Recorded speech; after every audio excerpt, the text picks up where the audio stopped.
যৌতুক নেওয়া বা দেওয়া হারাম। এখন প্রশ্ন হলো এই সম্পর্কে মানুষকে কিভাবে বোঝাবো? যৌতুক নেওয়া বা দেওয়া হারাম, বিশেষ করে নেওয়া তো সর্বাবস্থায় হারাম। দেওয়াটা কোনো মেয়ের বাবা যদি বাধ্য হন, এছাড়া তার মেয়ের বিয়ে না হয়, তাহলে সেক্ষেত্রে তার জন্য নিরুপায় হয়ে তাকে কোনো অসভ্য সমাজ বাধ্য করেছে, কোনো অসভ্য ব্যক্তি পরিবার বাধ্য করেছে, সেজন্য বেচারা বাধ্য হয়ে তার মেয়ের বিয়ের জন্য যদি দেয়, তাহলে তার দেওয়াটা কি হবে না? হারাম হবে না।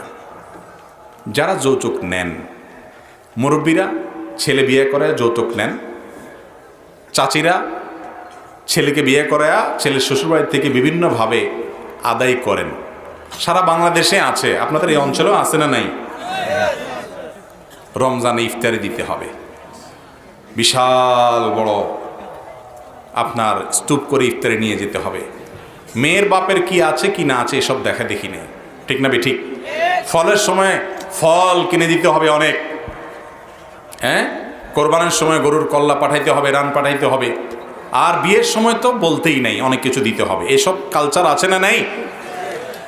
বিয়েতে যারা যৌতুকের সাথে জড়িত তাদেরকে কিভাবে বুঝাবেন? ছোট্ট একটা লজিক বলি আমি, খুব ছোট্ট, একেবারে সহজ সরল।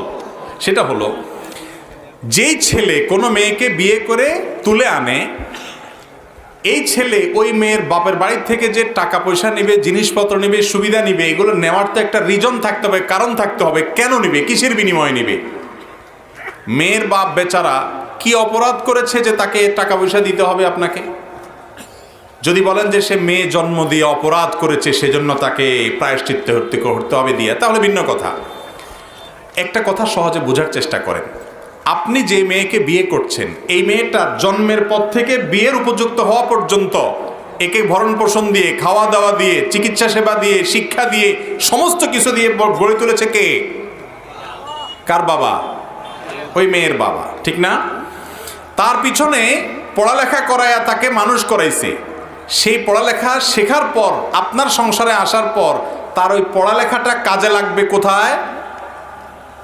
কথা বলেন, আপনার সংসারে না?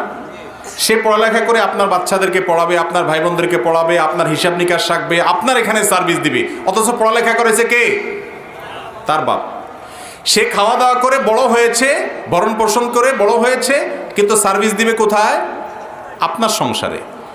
উচিত তো ছিল ছেলে পক্ষ মেয়ের বাপকে যে বলা, শ্বশুর বাবাজি, মেয়েটাকে এত বড় করে দিয়েছেন, লক্ষ লক্ষ টাকা এর পিছনে খরচ করছেন, এর উপকার সব আমি ভোগ করতেছি, খরচ করছেন আপনি, ইনভেস্ট করছেন আপনি, গাছ লাগাইছেন আপনি, ফল খাইতেছি আমি।